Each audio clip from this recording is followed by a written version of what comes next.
Noble sujet du domaine, je vous souhaite la bonjour et j'espère que vous allez bien. Certes, le projet Bataillon est un projet de kit de GN basé sur la culture mongole, mais ce n'est pas que. Le projet Bataillon, c'est également une occasion pour moi de mettre de l'avant la culture et l'histoire des terres du ciel bleu éternel, la Mongolie. Mais je vais vous avouer un truc. Oui, j'aime tout ça, mais ce que j'aime par-dessus tout, c'est la nourriture. Je suis un foodies, j'adore manger. Et c'est pourquoi j'aimerais vous proposer un nouveau format hors série de dégustation, de collation et de breuvages qui viennent tout droit de Mongolie, en commençant par ceci.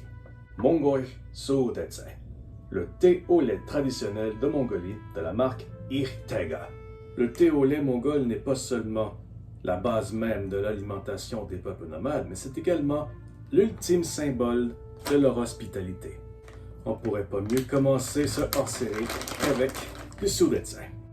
Et là, vous allez me dire, « Oh, mais c'est de la poudre instantanée, c'est pas du thé au lait authentique. » Écoutez, ça vient tout droit de la capitale de Ulaanbaatar, en Mongolie. C'est écrit en cyrillique mongol. Si c'est pas authentique, je sais pas ce que c'est. Sauf là, il manque quelque chose. Ah oui. Ah! La magie du montage.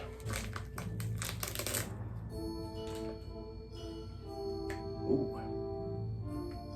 En tout cas, ça sent pas du tout comme du thé, hein? On sent encore un petit peu dans le fond. Allez.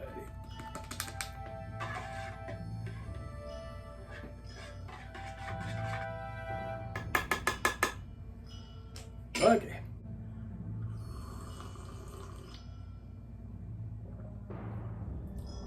Ah, c'est particulier, hein? C'est pas mauvais, c'est ça le pire. La plus grande particularité du Soudetse, c'est que c'est un thé qui est salé. Fait à base de lait entier, de thé noir de type puer, ainsi que du sel. J'ai vraiment pas l'impression de boire du thé. C'est riche, c'est salé, c'est fibreux, parce qu'il y a beaucoup de, soit de l'orge ou du blé ou même du riz parfois, qui mettent à travers le thé. Donc c'est très nourrissant. Pas étonnant que les nomades boivent plusieurs tasses de thé au lait comme ceci durant la journée, entre 2 et 10 tasses. Quasiment le même avec le café, hein? Honnêtement, je trouve pas ça mauvais du tout. On dirait presque que je bois de la soupe, c'est vraiment étrange. Mais je goûte un peu le thé qu'il y a dedans. Moi, à la base, je bois quasiment jamais du thé, donc c'est encore très nouveau pour moi, tout ça, le Soudetse. Mais c'est bon. Ouais. Ah ben oui, toi. On dirait dans le fond, je sais pas si c'est du riz ou si c'est de l'orge perlée. Peut-être les deux. Quand je disais que c'était souvent mélangé ensemble, bon ben, à votre santé. J'ai jamais été un grand amateur de céréales. Et bon, faut pas qu'il reste de reste. Et quand on est un nomade qui peut pas se permettre d'être capricieux avec la nourriture, t'as pas intérêt à laisser des restes. Mais maintenant, je comprends pourquoi juste une tasse ou un bol de thé comme celui-là est assez pour commencer la journée. C'est carrément un déjeuner dans un verre. Ou dans un bol, dans leur cas. C'est un goût acquis, mais je pourrais m'habituer. C'est pas mauvais du tout. Il y en a 34 dans le gros sac. Bon, 33 maintenant. Mais je suis paré pour un bon goût avec ça. Hein?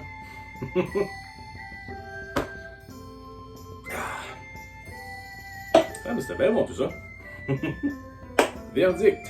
Le Soudetse de Mongolie de la marque Irtega.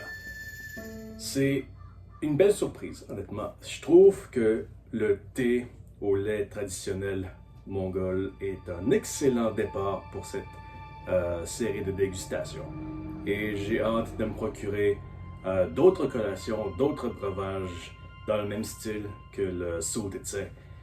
Et à date, je suis pas déçu du tout. L'attente en valait la chandelle, honnêtement. La richesse du thé, c'est riche, c'est nourrissant. Et certes, c'est un petit peu bizarre de boire du thé qui est pas sucré, mais c'est pas quelque chose que je me verrais pas m'habituer éventuellement. Et c'est sûr que j'ai la ferme intention de passer à travers les 33 autres paquets de sous de thé qui est dans ce sac-là. Quitte à en prendre un tous les jours, ça me dérange pas. Et le riz brun au fond, même si c'est pas quelque chose que je mange en temps normal, c'est pas une mauvaise touche. Et je pourrais m'habituer, honnêtement. C'est vraiment particulier. Et si vous voulez essayer vous-même, je vous suggère fortement de visiter le site de la Mongolian Store de Mangouillet et de regarder sur leur boutique pour non seulement le saut de thé, mais également les autres produits, les autres collations et breuvages qu'ils ont sur le site. Et en passant, c'est pas une promotion, hein? Je fais ça de gaieté de cœur, comme on dit. Alors, MONGULAI.com, Mangouillet. Et je vous remercie d'avoir visionné cette diffusion et j'espère vous revoir très bientôt dans la prochaine vidéo. Noble sujet du domaine. Prenez soin de vous et on se dit à l'envoyeur.